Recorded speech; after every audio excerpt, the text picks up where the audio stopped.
আসসালামু আলাইকুম। আমার পাশে দেখতে পাচ্ছেন আলম ভাইকে। তো উনি আমার কাছ থেকে এ পর্যন্ত অনেকগুলো ব্যাট নিছে এবং ব্যাট রিপেয়ারিংও করছে অনেকগুলো। তো আইসা বলতেছে যে ভাই আমার একটা ব্যাট দেন, সেঞ্চুরি কথা বলছিল। তো টিএম ব্যাট আমি একটা রাখছিলাম স্পেশালি, কারণ এই ব্যাটটা আমার খুব নিজেরও পছন্দের ছিল। তো ভাইও আমার খুব পছন্দের মানুষ, কারণ উনি আমার একদম বিজনেস শুরু থেকে, মোটামুটি বিজনেস শুরু বলতে আর কি, কাস্টমার যখন থেকে শুরু করছিলাম তখন থেকে আমার সাথে এবং আমাকে সাপোর্ট দিত যে ভাই করেন, সমস্যা নাই, সামনে দেখবেন আরো ভালো কিছু হবে।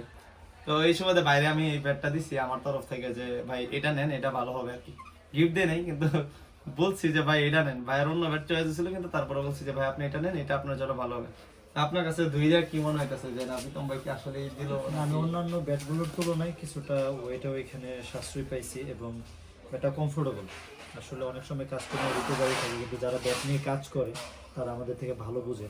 তো আমি আশা করি এটা খেলার পর রিভিউ দিব, আর আশা রাখি আপনারা আরফিন স্পোরে আসবেন, এই জায়গায় সানজবের সাথে কথা বলবেন, তো সে আপনাকে ভালো প্রোডাক্ট দিবে এবং আস্থার সাথে রাখবে আপনাকে ইনশাআল্লাহ। আর আমি যদি ব্যাটের প্রোফাইলটা একটু দেখাই, দেখেন ব্যাটের প্রোফাইল খুব সুন্দর, কাঠের কোয়ালিটি সুন্দর। স্টিকারটা যদি একটু ময়লা হয়ে গেছে, কিন্তু এটা আসলে কোনো ফেক না। তো ভাই আপনি খেলার পরে ভিডিওর মধ্যে কমেন্টের সঙ্গে জানাই দিবেন যে ব্যাটের কোয়ালিটিটা কিরকম ছিল, কারণ আপনাদের কমেন্টস এর মাধ্যমে কিন্তু অন্যরা অনুপ্রেরণা পায়। আমরা কমেন্টস করব এবং খেলে এটাতে অবশ্যই জানাবো যে এটার ফিডব্যাক কিরকম ছিল। ঠিক আছে।